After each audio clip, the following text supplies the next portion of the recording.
you, I want to just pay particular thanks to a woman who called 911, and I'll get to what she had to say. I want to thank the community in general. It's been very supportive, very helpful.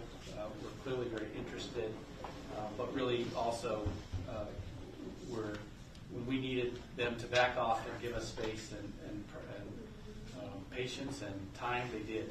So I want to thank folks for that. Believe it or not, I want to thank the media. I appreciate all of you. The message got out extremely early from KIT and Lance this morning, all the way up to many of the national networks who've been conducting interviews throughout the day, keeping people informed.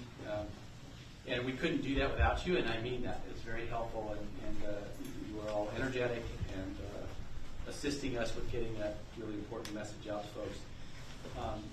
As you'll hear, he was out in the community, so it was the threat was never really gone, and I will go into some detail about that. And then I want to thank law enforcement, and if any of you were out at the scene, which I suspect most of you were, it's a pretty long list, but it's really, we couldn't do this alone, and it's really important, I think, to make sure to point folks out and to thank them. So Yakima Police Patrol, the Yakima SWAT team, gang unit detectives, all YPD detectives, the Yakima Sheriff's Office, Grandview PD, Union Gap PD, Moxie PD, the Washington State Patrol. Benton County actually sent a tactical team, I believe. Lieutenant, is that right? Benton County's tactical team? K9s and tactical members. K9 and a tactical team. Tri-Cities Regional also sent folks to help us. The FBI was very helpful today, U.S. Marshals as well. Fish and Wildlife, state parks, and then, of course, we couldn't do anything without Suncom Communication and the YSO Dispatch, which helps us keep everything coordinated and working smoothly and safely. Excuse me. So with that, I think most of you have heard what happened today. I'm going to recap kind of the end of the day, and then I'm going to take questions from all of you. And then for folks watching live on Facebook, we will take questions from media. If you just type in your question and what agency you work with, organization, and your name, we'll call that out and do our best to answer as many questions as we can. But I want to start with the folks who are here in the room. But at it was 2:16, Captain, is that right? 2:16 p.m. we received a 911 call.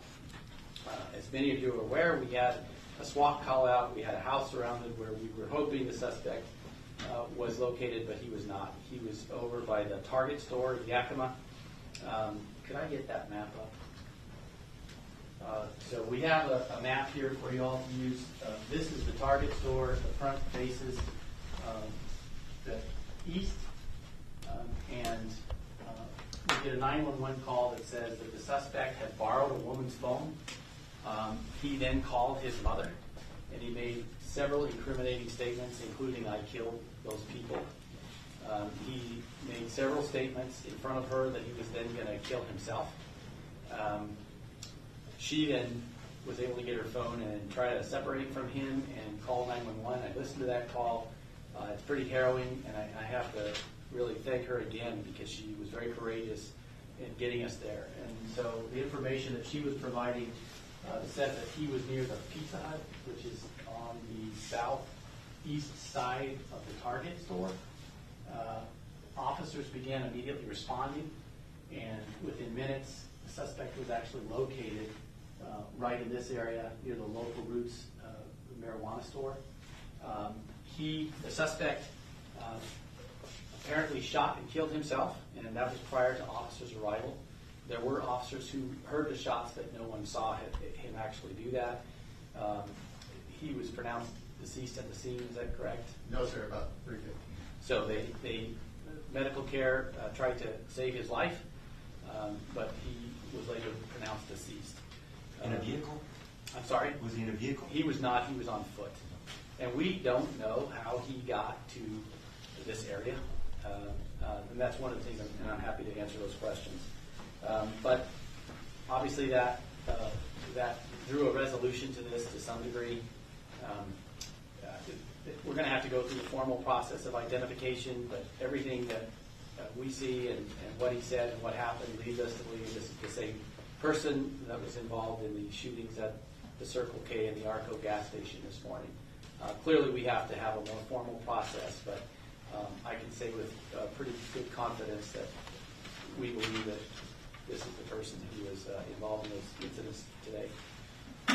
I briefly just want to say the family was cooperative with us all day, and we also appreciate their assistance in this, and of course, devastating time for them. With that, I think I will just go ahead and answer questions. Yes, ma'am. Do you know if the suspect was at his parents' home at one point? I don't believe the home he was at was his parents' home. Do we know that? I think the whole family lives out there. Okay, so yes, we did have information that he was there. We were having trouble confirming that he was still there. And to be honest, I don't know if we could say for a fact when he left and how he left. We did have some video, but it was really grainy and difficult to discern. I will say that we obviously have to assume he's there and assume he's out and react according to both of those possibilities. So there was a long, long ordeal at the house with the hope, of course, that he was contained in the house. In the 911 call or in his conversation with the woman, did he give any indication of the motive for the shooting? So I can tell you it was a really emotional call. There are parts that are very difficult to understand what she's saying. I listened to it myself and I didn't hear anything that was really clear. It is possible if we clean that up that we may get more information. But at this time I have no information still. As I told all of you all day, I have no information about why he did this or what was the motive behind all of this. Will you be releasing any information about the 3 killed this morning? We won't. The coroner's office will do that. They'll ID those folks, notify their families, and then that'll be released. Was there anything found at the suspected home? Well, so we have a search warrant. That process will take a long period. So there's not much I can say now because that is a brand new process that we're just getting started on. I will say, and I want to be careful, but the suspect did have a large amount of ammunition and a weapon when he was located by officers. What kind of gun?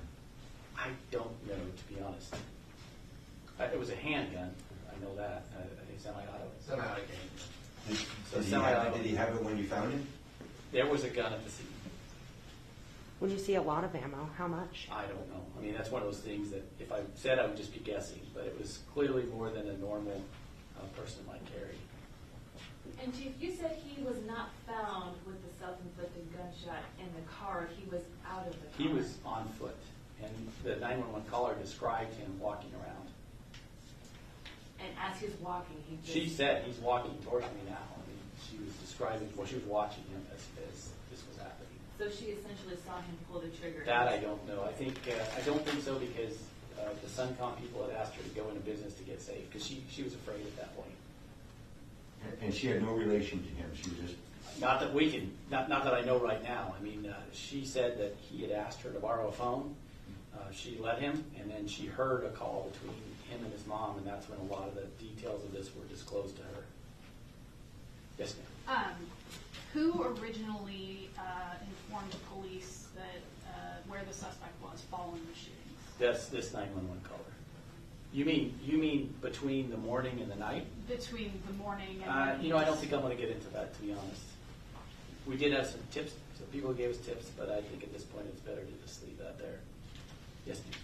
There was initially thought that there was a 4th person shot. What did the video show that made you guys assume that? So, as often happens, these things, are happening really quickly. We wanted to get out as much information as we could. So early indications were that there was a person in a car at the Arco gas station and that he fired into that car. We later learned it was his car and that he shot the window of that car in order to get inside because he had locked his keys in the car.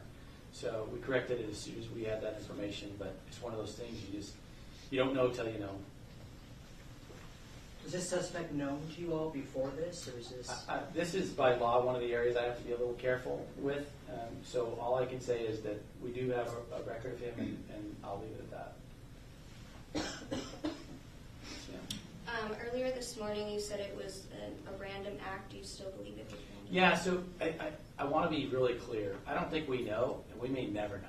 What I can tell you is that what we saw on the video and what was described by witnesses, there was no interaction between him and the people.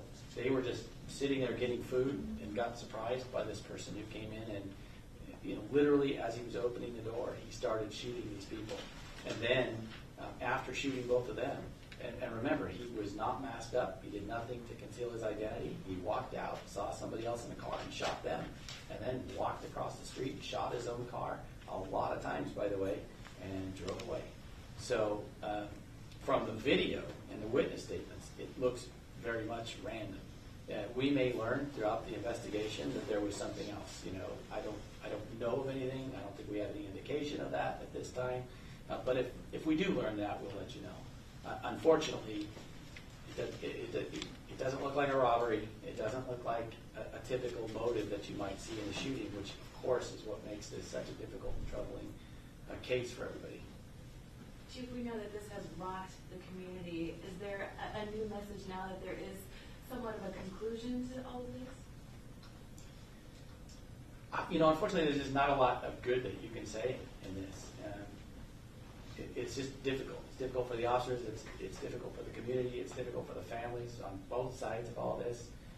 My hope is that we can treat each other with kindness, and sympathy for the poor folks who lost family members today. I've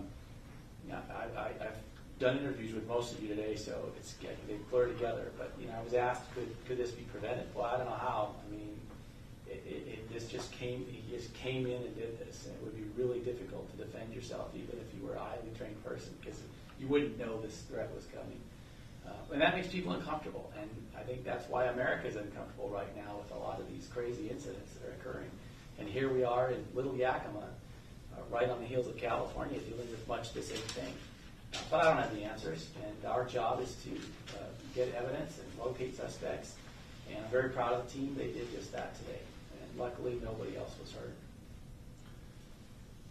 Yes, Do you sir. think the suspect was under any influence of narcotics during any point or at the time of the shooting? I don't think there's any way for us to know that at this point. I would suspect that there will be an autopsy which will probably disclose that. And so rather than me speculate, I think it'd be better to wait until we see that. Yes, ma'am. You said that no one else was hurt, that there are gaps in between at this point, what you said, where you know that the suspect was at certain times. Is that going to be part of your investigation moving forward to see if there might have been an incident in between? Clearly.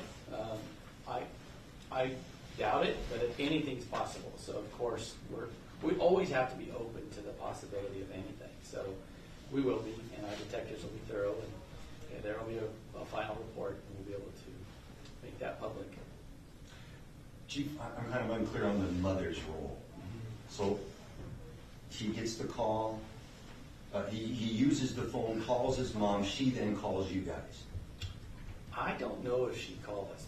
The woman who called was who lent her phone The to woman him. calls 911. So he borrows this witness's phone. Okay. She allows him to call his mom. She hears that conversation and relates it back to us when she calls 911.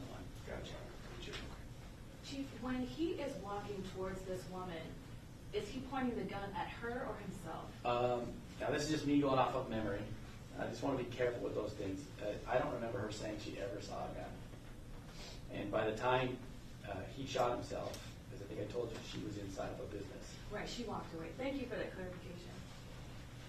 Is there any questions from the media online? Okay. Anything else from all of you? Okay. Thank you all. I really appreciate you coming today. Thank you.